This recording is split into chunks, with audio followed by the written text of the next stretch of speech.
Next நம்ம பார்க்க போகிற adverb வந்து ஈவன், EVEN, ஈவன். இது ரொம்ப ரொம்ப கவனமாக நீங்கள் கேட்கணும். ஏன்னா இதுக்கு 3 மீனிங் இருக்குங்க.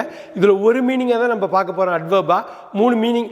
ஈவன்னா ஈவன் நம்பர், ரெட்டப்பட நம்பர் ஈவன்னு சொல்லுவீங்க. அதை நம்ம இப்போ பார்க்க போகிறதில்ல. அதேமாதிரி இந்த சர்ஃபேஸ் ஈவனாக இருக்குதுன்னு சொல்லுவீங்க.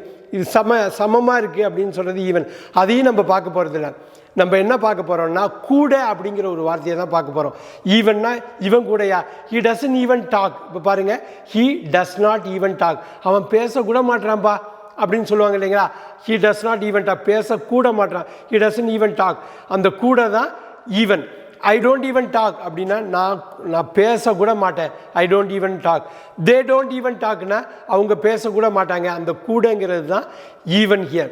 ஸோ பேசக்கூட, அந்த பேசுகிறத மாற்றுறதுனால தே டோன்ட் ஈவன் டாக்னு சொல்லுது. அவங்க பேசக்கூட மாட்டாங்கங்கிறது அந்த செயல் வார்த்தையை மாடிஃபை பண்ணுற வினை உரிச்சொல்ங்கிற அந்த அட்வர்ப் வந்து even. Again, I don't even talk, we don't even talk, you don't even talk, he doesn't even talk. ஈவன்னா கூட.